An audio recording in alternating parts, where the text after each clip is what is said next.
Okay, so let's just begin with a little bit of breathing, just to settle the mind, just a few breaths in and out. Focus on the sensation as it enters and leaves the nostrils, and let go of all other thoughts.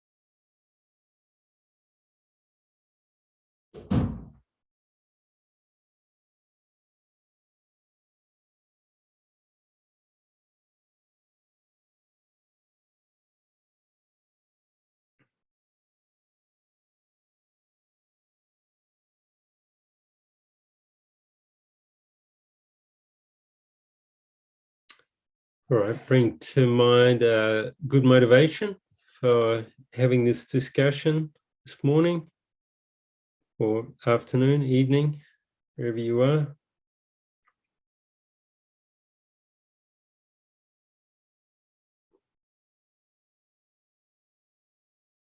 Try and think beyond yourself. Think about others suffering in the world, those that we know of, those we don't know of, and think through this discussion may I gain knowledge and experience and inspiration that I may be able to benefit others vastly in the greatest manner possible.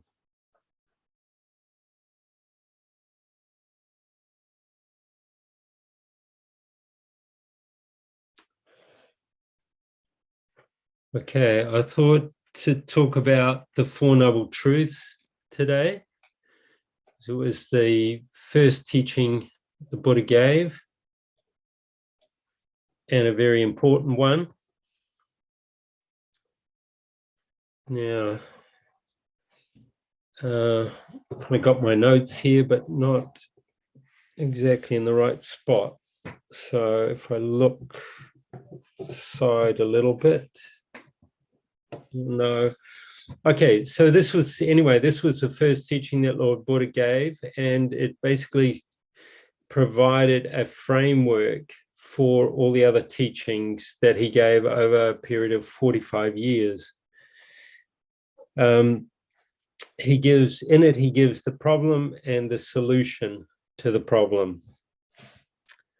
Our problem, everybody's problem. In terms of the name, the Four Noble Truths, noble actually refers to the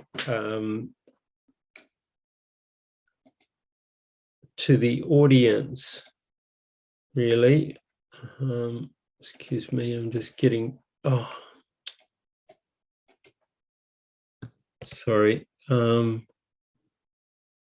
Just something else has kind of come up. I was trying to get rid of it. Okay. So noble really doesn't refer to the truths themselves. Noble refers to the people who realize the truths. So noble really means Arya. It's a translation of that word, Sanskrit word. And the Aryas are the ones who've actually seen the truths. So if we haven't done already, we will be able to see these truths that the Buddha taught. So the actual audience at the time were particularly 5 ascetics who the Buddha, when he wasn't enlightened,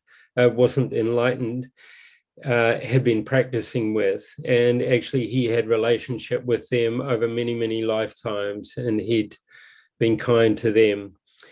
So they had when they felt that he had abandoned the way of asceticism that they were all practicing, they had left him.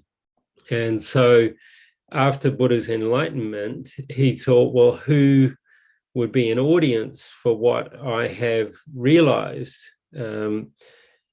First, the story goes that he said, well, nobody could understand this, so actually I won't teach. And then some of the gods gave requests to Lord Buddha to teach the Dharma. So he thought, well, okay, well, who on this earth could I teach? And he thought of his 5 friends from the past. So he went to Varanasi, modern day Varanasi, and taught there, met these friends. First, they wanted to ignore him. Then they saw that actually had a radiance and a presence that he didn't have before. They were very drawn to him. And eventually they asked him to talk about what he had found. So there are also gods and other beings that normal humans like us couldn't see. So I think they fill the whole sky. So there was actually a very great assembly of beings there. So anyway, lastly, even though we may not have been there, he taught these truths for us. So that's what's really important right now for us. And really for, not only for us, obviously, but for everybody. So there is a sutra. The sutras are the discourses of the Buddha, and there is a Pali version of that, which is the main version that's understood and used. There is a version in Sanskrit, I believe. In the Pali tradition, or the root vehicle tradition, they study the sutra itself, the actual Four Noble Truths Sutra.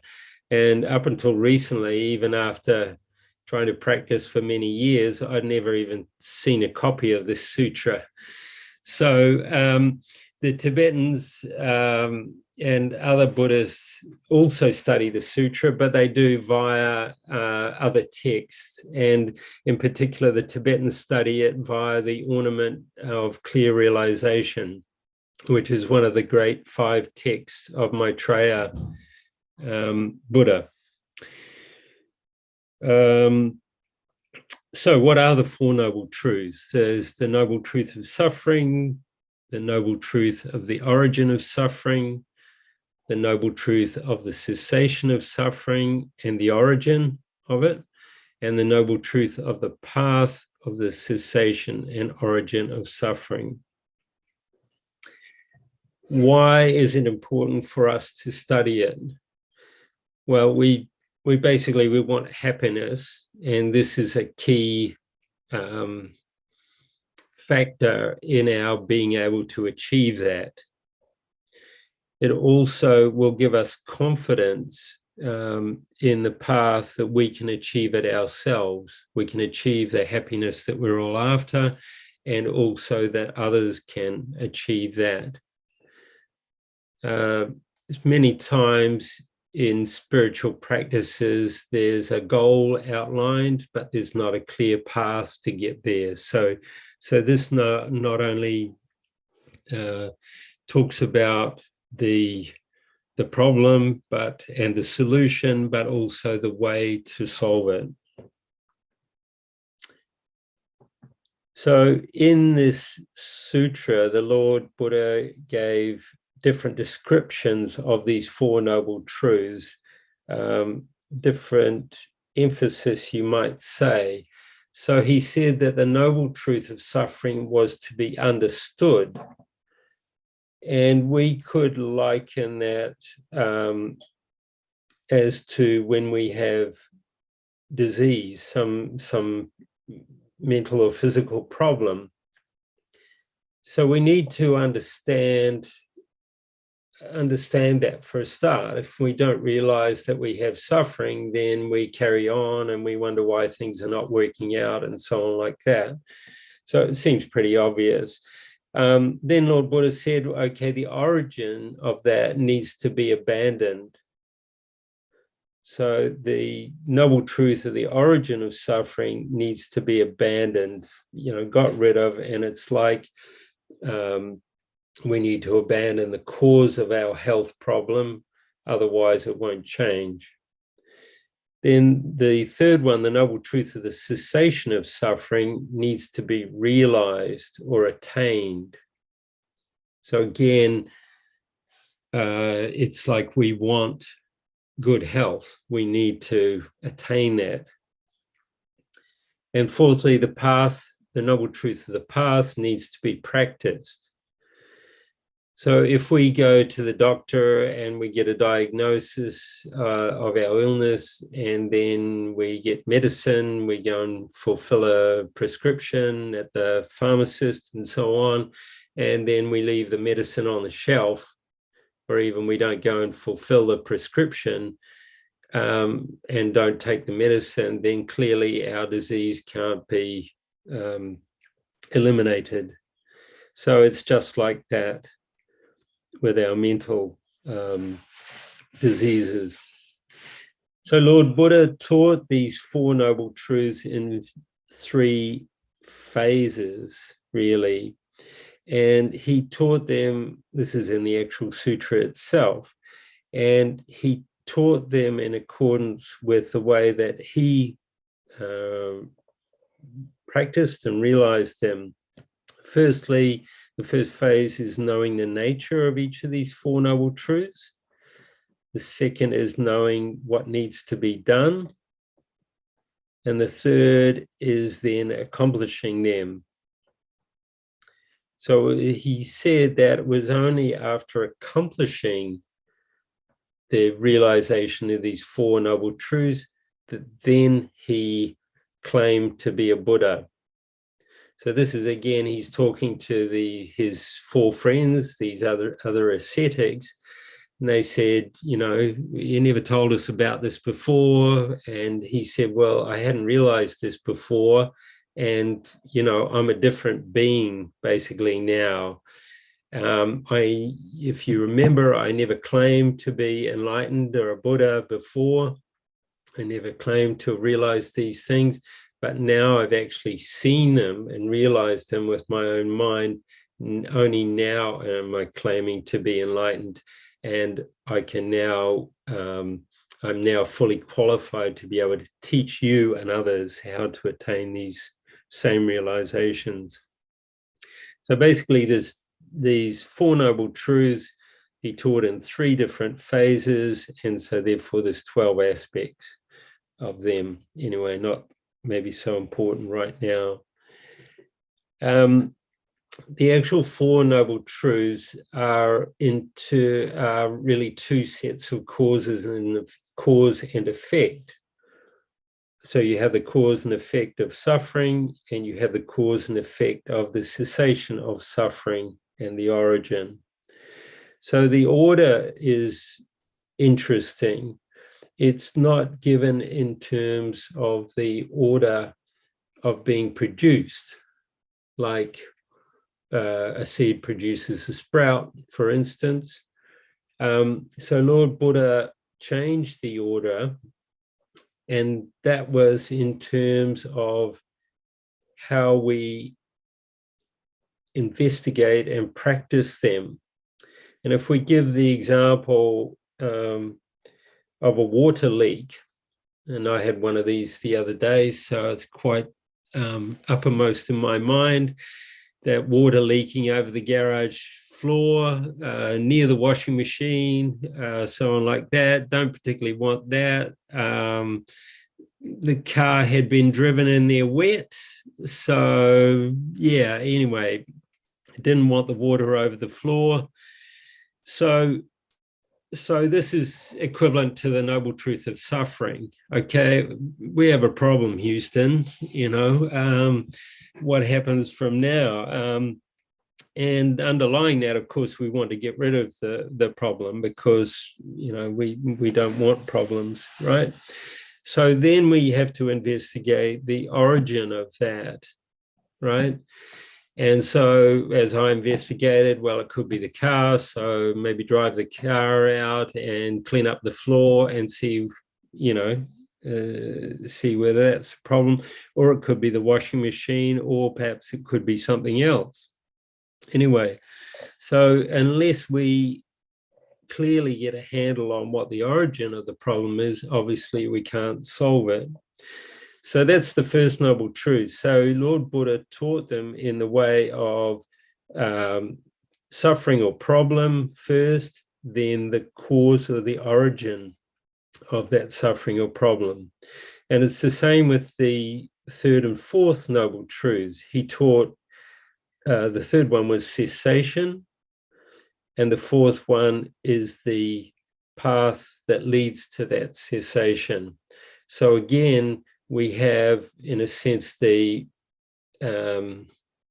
solution, and then we have what needs to be done to gain the solution. And going back to the water leak, then we know that we can have dry floor because we had that before. And what's the, once understanding the origin of it, we can do things to attain that dry floor. Okay, like move the car out, wipe the floor, look under the look at the washing machine. In my case, I kind of did the drain plug at the bottom, then turned it on again. The water leak came back. So clearly that was part of the problem, but not all of it. And then under the sink, and there was a bit of a drip there.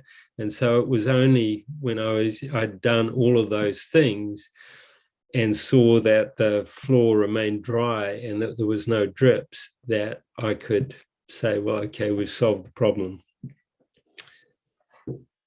Easy. Well, not easy, really, but straightforward in a way. So if we go in a little bit more into these actual individual Four Noble Truths. So the first one, as I said, is generally translated as suffering. So that's translation of the Pali or Sanskrit word dukkha. And I personally, and know others who don't really like that translation as being suffering. Why? It's because when we think of suffering, we think of pain and something that really is very unpleasant. Well, even animals and insects recognize that and don't want suffering. So really, you don't need philosophy to understand that. We don't need Buddhism. We don't need Lord Buddha to tell us about that. I mean, when we've got a headache, we don't want it, where there's an obstacle in the way of an ant getting to, I don't know, the ant nest, that's a problem. Okay, that sort of thing. We don't need to think about that a lot. So there's many different levels of suffering. So the suffering of pain really is the grossest level, which we understand. There are physical sufferings, mental sufferings. I don't need to go into them. You know many of them. But they can be boiled down to three sufferings. So what's called the suffering of suffering, that's the grossest one, the suffering of changes, and then the pervasive compounding suffering, which is the most subtle. Without understanding that, there is no liberation. Without understanding that, therefore, we can't develop bodhicitta and we can't achieve enlightenment.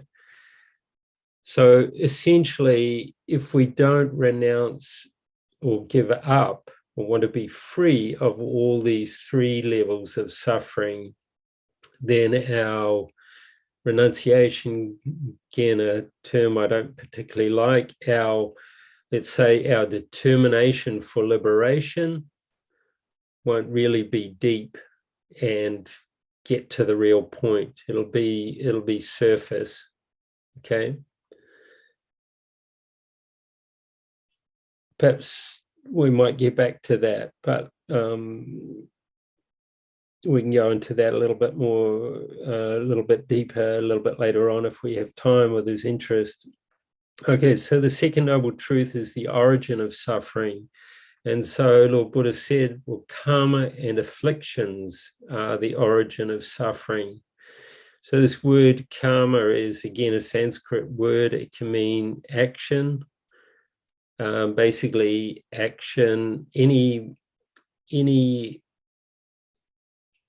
mental, any physical and mental action we do creates karma. Basically means that the physical actions are determined by our mental actions. And so in a sense, when we have an intention and we do a mental action, without making it too complicated, it's generally flavored by afflictions, and then it produces something. It produces suffering in the future, produces unsatisfactoriness in the future, right?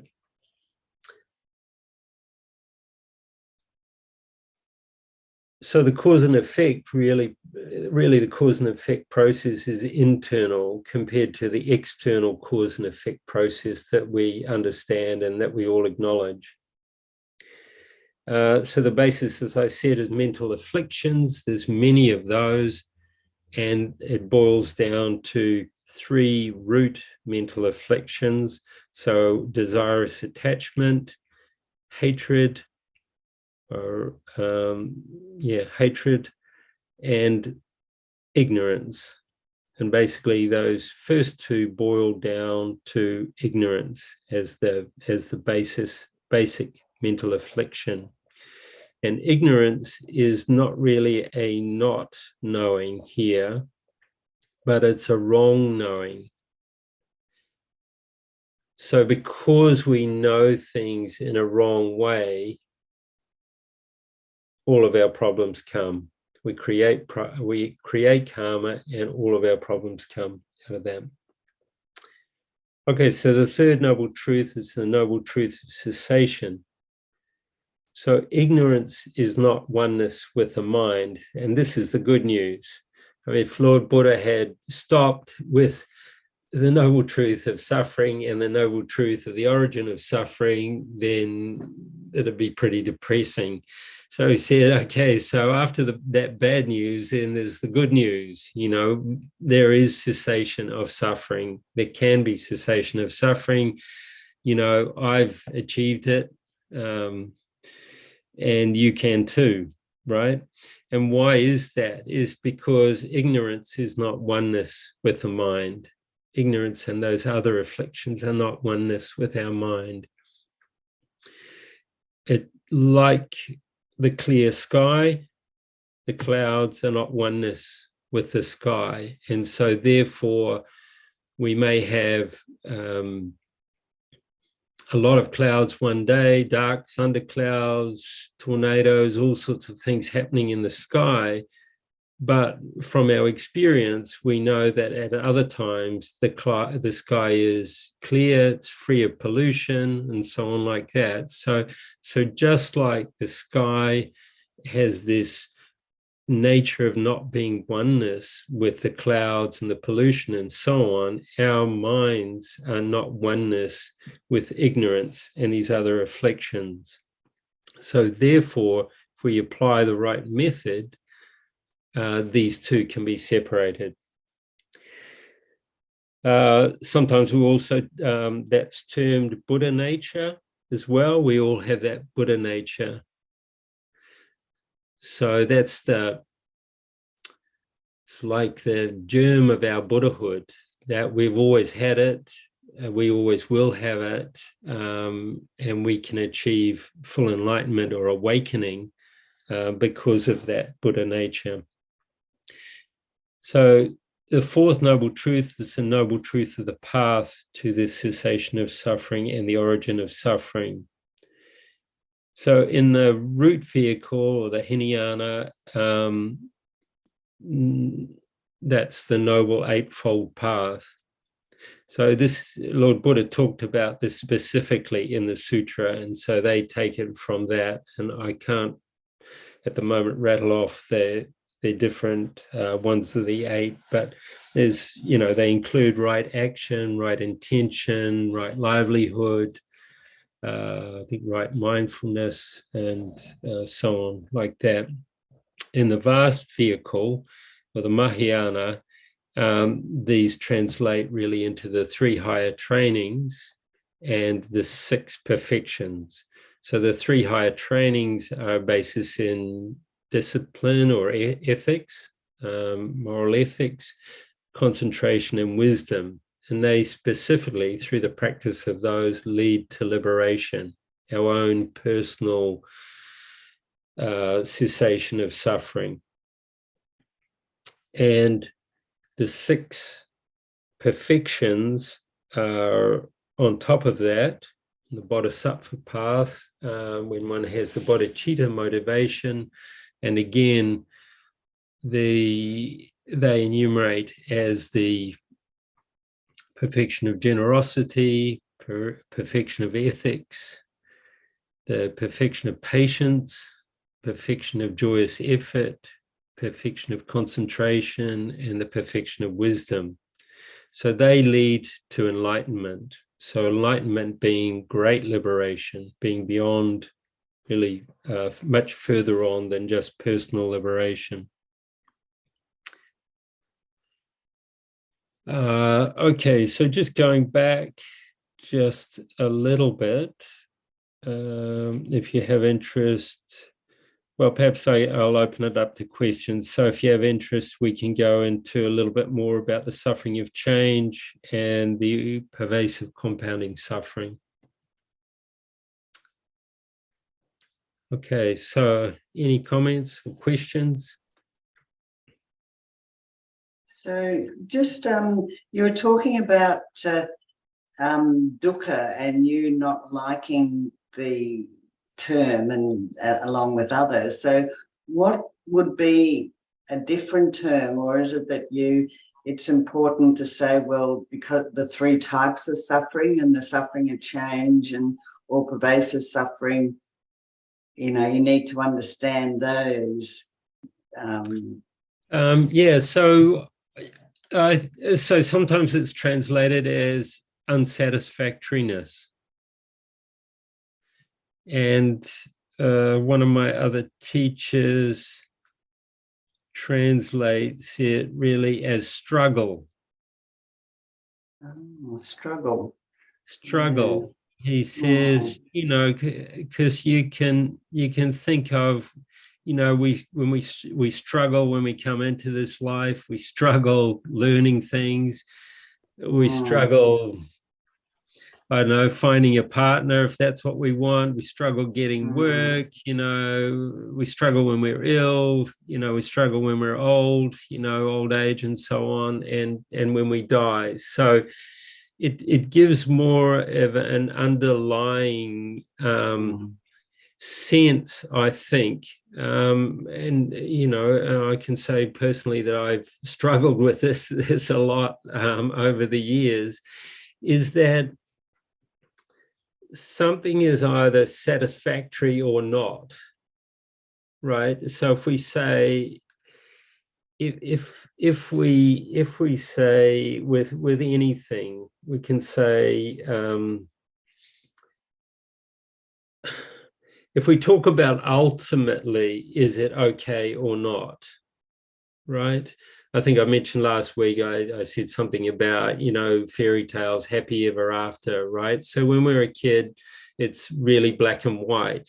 So if there's a happy ever after, then, the grass grows, it's never, you know, the weather's never bad, you know, there is no suffering and so on. A little bit like Lord Buddha when he was supposedly living these first years of his life as a prince, you know, not seeing sickness, not seeing old age.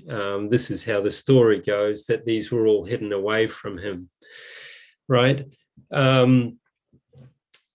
So if we think about anything in our life, you know, I really enjoyed that meal, you know,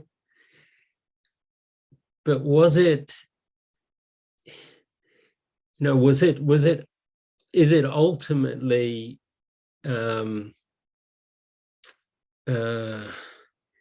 pleasurable? Is it ultimately fantastic? Is it 100%?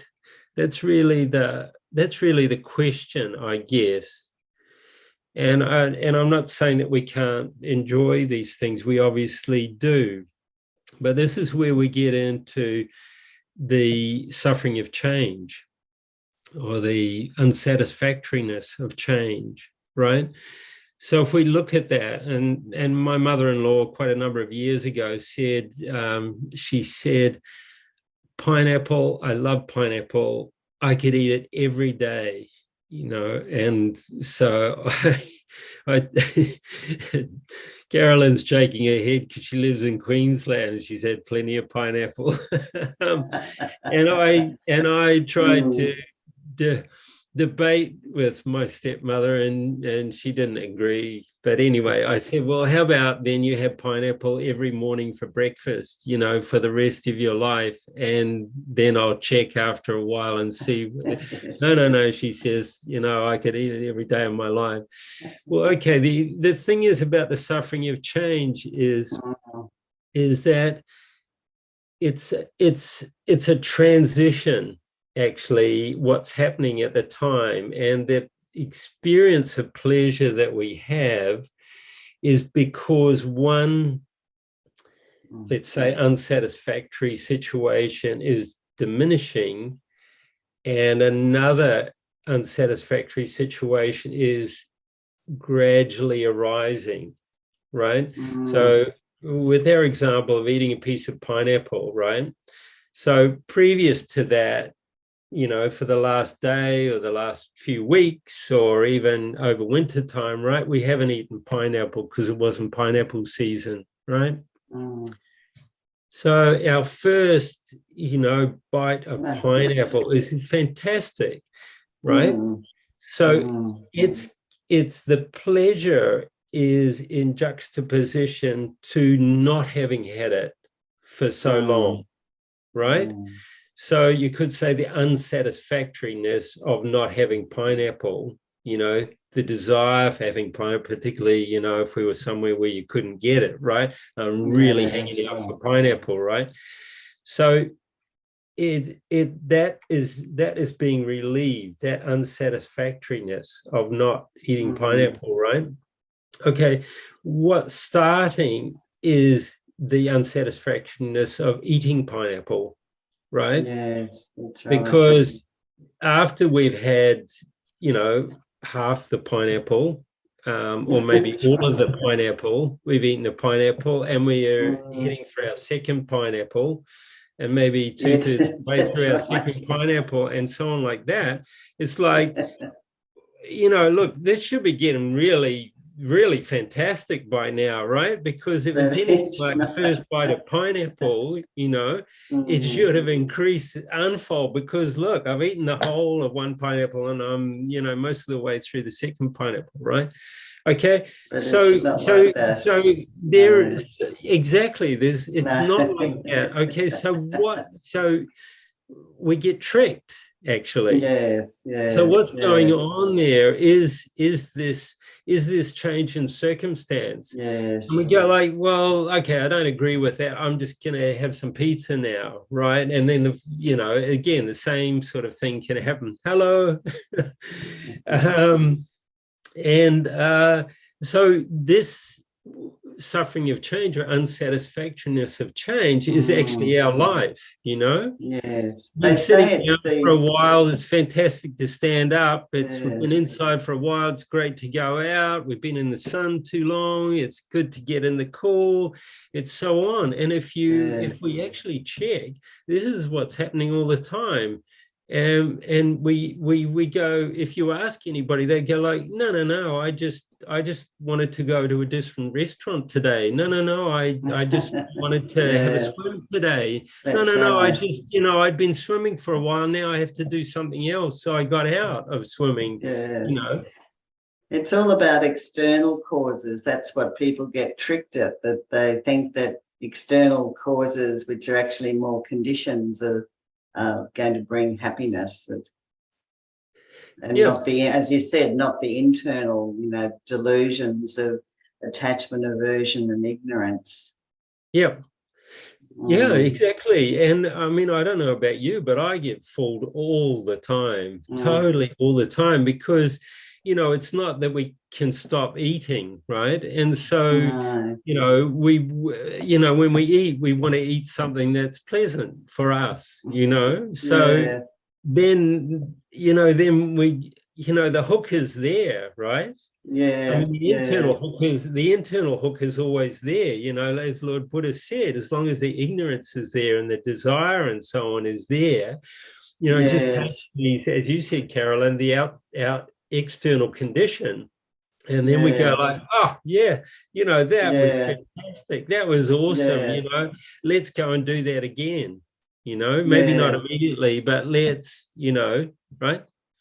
So that's basically it. So I, personally, I still find intellectually, I can get it. But if I examine my actions, I get sucked into that one time and time again, right?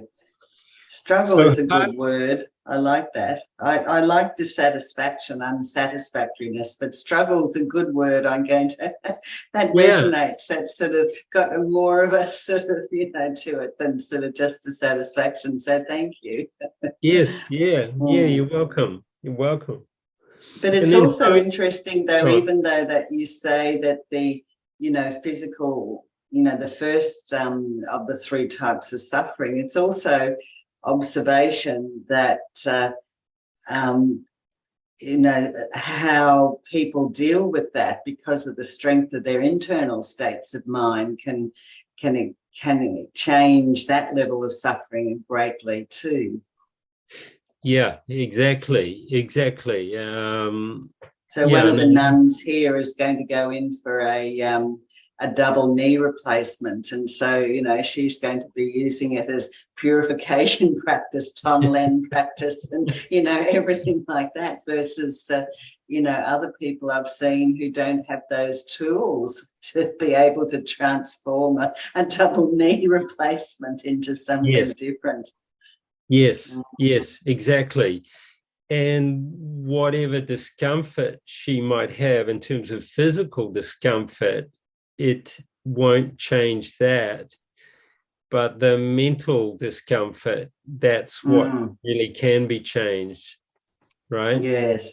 And so these stories about Lord Buddha in the past when he was training, and having limbs cut off and this and that. And the next thing is like, did it hurt? Yeah, you betcha it hurt. But as you say, there was a whole difference there according to how much he was able to meditate or use that situation as the time.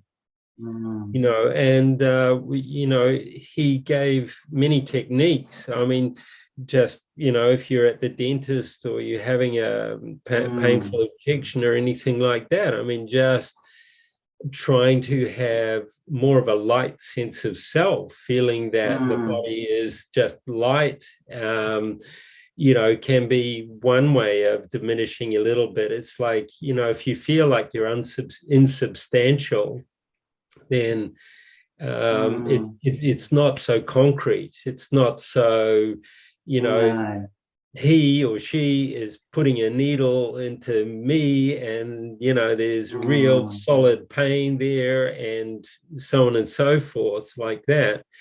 And then, as you mentioned, Carolyn, if you think that you're experiencing that for others, imagine that I'm not the only person, for instance, who's having an injection or having a painful procedure, but all the other people who are having knee replacements, who are lined up for knee replacements and so on, may my experience be for them instead of them, and just that opens up the mind a lot. And it means that the mental suffering is way reduced. So yeah, but it's still, so it's definitely, it's helpful, and these are techniques that we need to learn and use, but it's not the ultimate solution. It's not the actual truth of the cessation of suffering. But meanwhile, if we can make our samsara less painful while we're, because practicing the path is going to take a while. Yes, just a bit. Yeah, they can help. And again, every, the people that we come in contact with, I mean, we can help them. Meditation can help people who are not Buddhists, who are not even spiritual, that sort of thing, for pain relief, for that sort of thing. So if somebody at the moment is not wanting to achieve liberation, not wanting to practice a path, just to relieve some temporary suffering, that's worthwhile. And so if we know these things, then we can help others with them too.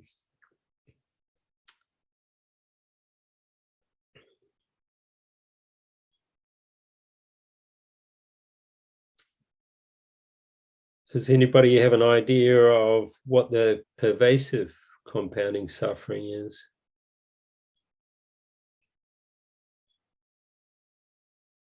The more subtle one, from the suffering of change. Well, that's said to be the mind and body under the influence of karma and delusion, isn't it? That where that struggle comes in. Yeah, essentially, it's what I was trying to articulate before is our existence in the nature of being satisfactory or unsatisfactory. And it came to mind, of course, before, and so sometimes there's this complaint, it's like, you Buddhists, you're always talking about suffering, suffering, what? Can you just imagine going to a doctor, and, having your appointment, going in there, doctor says, hi, how are you? Good to see you, whatever, like that. So what's the problem, and you go like, you doctors, you're always talking about problems. Here I am, I line up, you're talking about problems. I want to just talk about health, man, They go, well, we can help you with that, which is the path, right? And well, we can help you with that. Well, okay, well, sure. So you say, so, well, okay, well, give me some help with that. Well, okay, well, first I need to kind of diagnose what the issue is here, Oh, so we're back to problems again, But really, that's it, isn't it?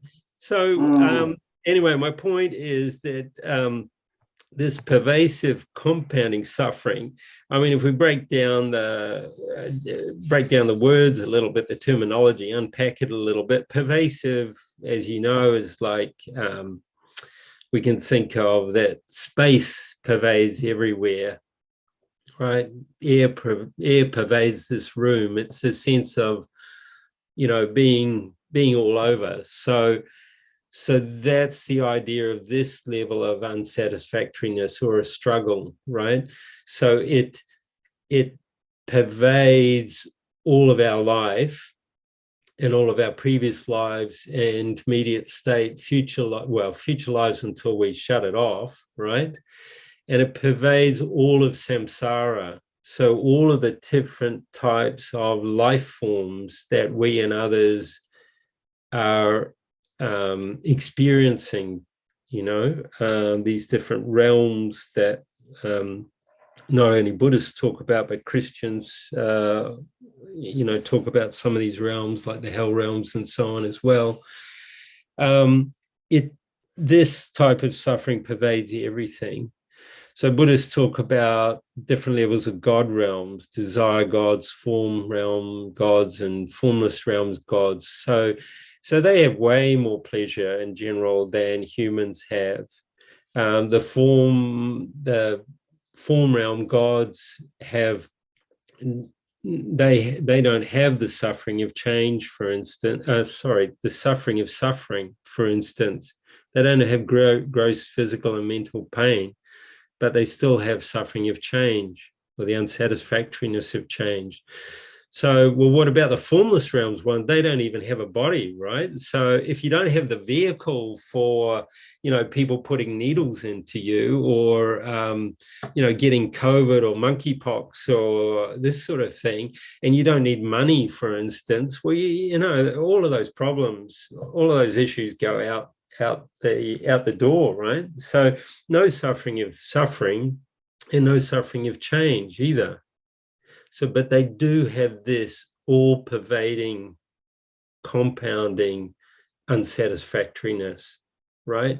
And compounding gives the sense that it is like, we can say, well, you're just compounding the problem.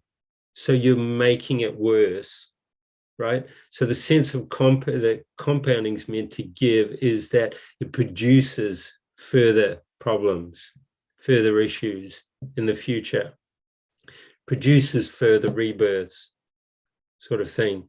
So there's an underlying one is the basic issue that we have to address. And when we address that, the other ones will just disappear, right? It's like the kind of the fundamental cause, you might say.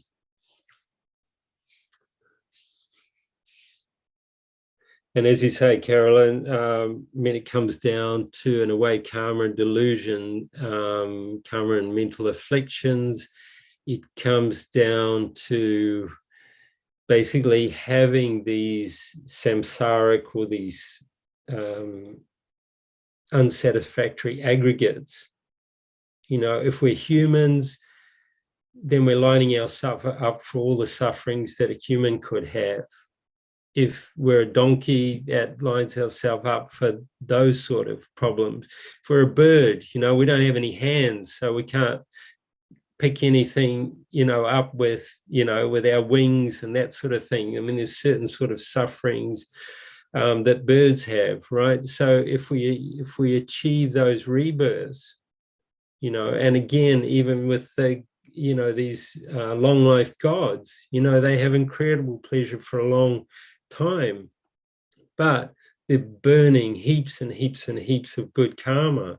And so before they pass away, there's a period of 7 of their days, which is very long in terms of human years, where they can see not only what the causes were for them to attain that rebirth, so all the virtue that they produced, and then they're also aware of that they've had this incredibly great life, with all these pleasures and so on, but then they can also see where their next rebirth is going to be. And that apparently causes them immense suffering. So it's unsatisfactory, and generally they fall to the lower realms because of that. So inherent in a sense of taking a God rebirth is, again, they are lining themselves up for those sufferings. Can they avoid them? Well, generally no. Generally no. Because of the incredible pleasure that they have, it's very difficult to sit down and practice. It's very difficult to gain renunciation or the wish to achieve liberation. And as we know, when we're experiencing, lots of pleasure, can we put it down? It's like, no, I'll just finish this game first. I'll just, wait till I've done with dessert, or, I need to buy these new clothes first and try them on and wear them and, blah, blah, blah, or whatever. It's like, can we stop at that point? If we're really engrossed in something, it's like, no way, right? So that's a little bit their reality, going into that. So this all pervasive suffering is kind of really the root of these other ones. And so we really need to get to understand that, and then the causes of that, which are the karma and afflictions, basically coming down to ignorance. Can we get free of it? Yes. Okay, so what are the means to get free of it? What do we have to do, to achieve that result? And so Lord Buddha, in his kindness, said, well, hey, this, and this, laid it out, and there's any amount of detail that you want to go into. And the path that he laid out has been practiced by and achieved by countless beings up until now. And we've no doubt practiced part of it, even realized part of it, but we've slipped back again, a little bit like snakes and ladders. So bringing that back to, maybe this is, I'll try and wrap it up here now, coming back to that word noble, or the Aryas, that's a label given to those who see the truth. Right, and in Dharma we talk about conventional truth and ultimate truth. And Jeffrey Hopkins has this wonderful translation for conventional truth. He said, truth for a jerk. We don't use that term jerk in Australia or New Zealand so much, but we know what it means. Truth for a fool. It's like, so it's only true for them. Okay, well, sorry, but that's where we're at the moment. So then the ultimate truth is what the Aryas see, and that's the third of the 5 paths. For people who haven't studied this, don't worry about it. But at a certain point, when you achieve the path of seeing, that's what the person in a meditation session, they actually experience the direct, naked truth, right? When they come out of the session again, so their lives change forever. It's like sentient beings are either on one side of that meditation session or the other, right? So even though at the end of that session, still things, the old appearances come back, right? So it still looks false. Things still look false to them. Other people, themselves, the table, the computer, the laptop, everything like that still look false to them. But in that meditation session, they have seen what is actually true, and they remembered that. And so they have the confidence that now, if they continue to work, that they can actually clean away the obscurations that prevent them seeing that 24/7. Oh, sorry.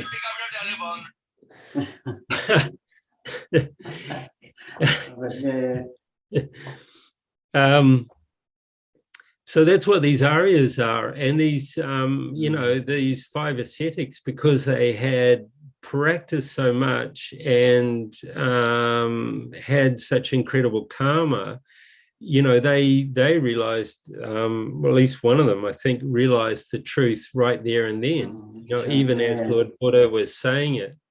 you know, Yeah. and if the others That's, didn't, they gained incredible realization. yeah. So their minds were so ripe, the karma was right there, right? So we can do it too, you know, merit and purification, basically.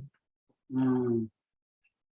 That's a very hard, what Jeffrey Hopkins said, because if part of the path is practicing, you know, generosity and ethics, then you have to practice that at the level of conventional truth, and you have to practice that out of meditation sessions on emptiness. So that's a bit hard to sort of call. Yeah.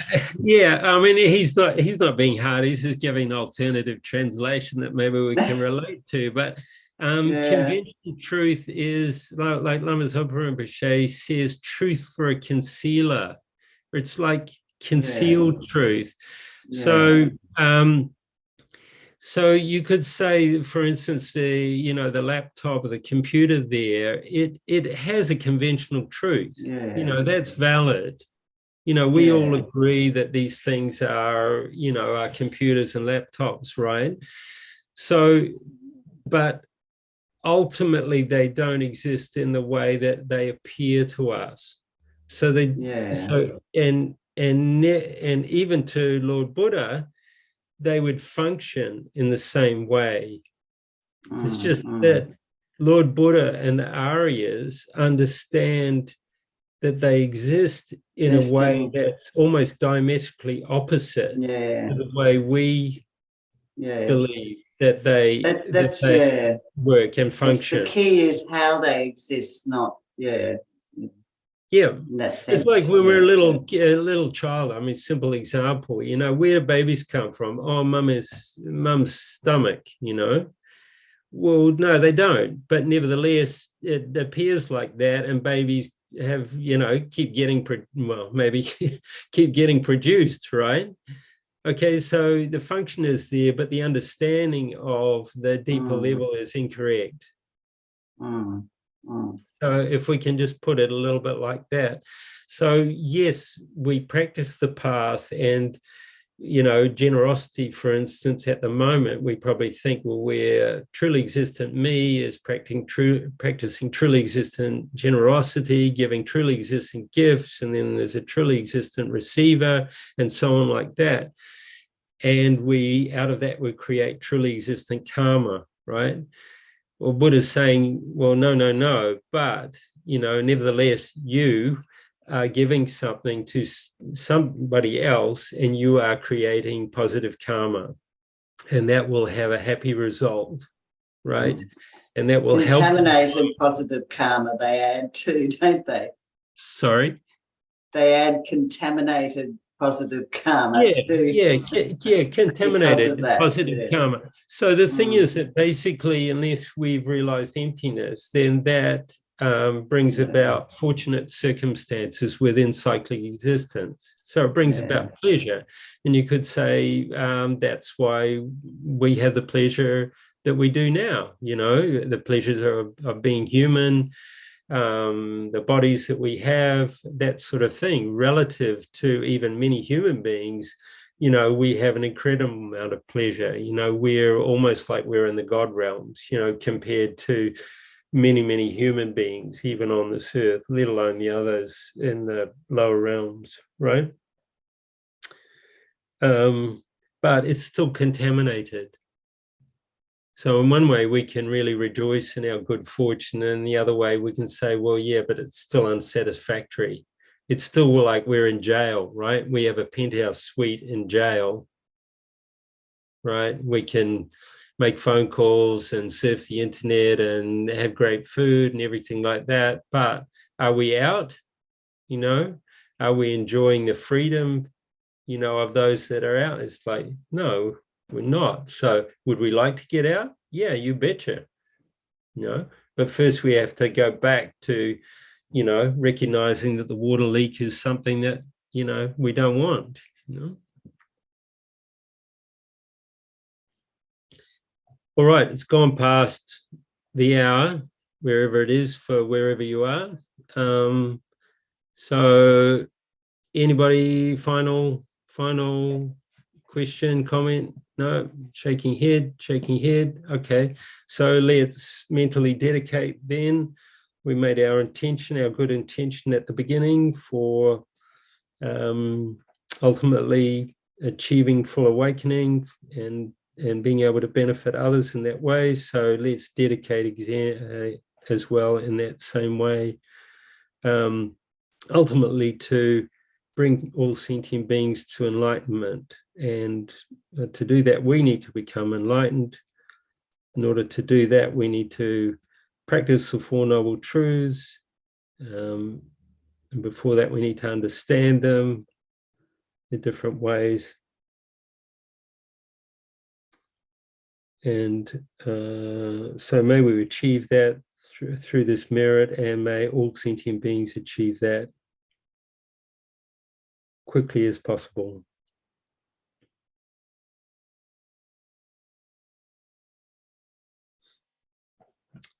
Okay, thank you so much. See you maybe Thanks, Murray. Okay. Thank you. Thanks. Yeah. Bye-bye.